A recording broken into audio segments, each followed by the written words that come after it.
Voto, vereador Adriano Bressan. Senhor presidente, momento oportuno, com certeza eu votarei favorável. Mas, vereador Rafael, eu queria dizer que a gente só serviu no passado para ir a Loreto lá e passar toda aquela situação que a gente passou, né? Só serviu para isso. Porque a gente fez a defesa da área, tá? Achando que a construção já ia de imediato acontecer e nada aconteceu. E aí, conversando, sim, que a gente conversa com várias protetoras de animais, uma das maiores reclamações sempre foi o tamanho e o espaço, que é o mesmo. É o mesmo.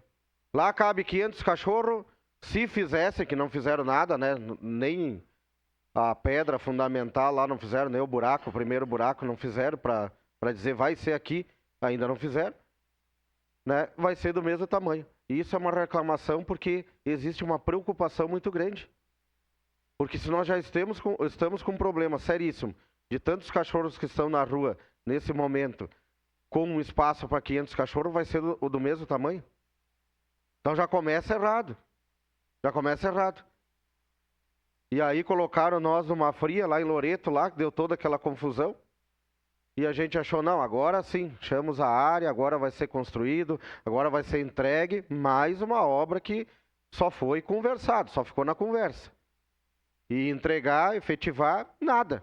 Nada. Não se vê nada. Então, é uma preocupação muito grande, a gente sabe, é só andar nos bairros de Caxias aí que a gente vê. Todos os animais que estão abandonados, infelizmente diversos são atropelados, não tem nem a chance de ser adotados, de sobreviver. Falta incentivo e falta pulso firme. Já devia ter começado a obra, mas vamos esperar para quando? O voto. Se for assim, acho que mais 10 anos, mais ou menos, deve começar essa obra aí tão esperada. E que não vai dar tanto resultado, porque o tamanho é o mesmo. Então, votarei favorável. Obrigado.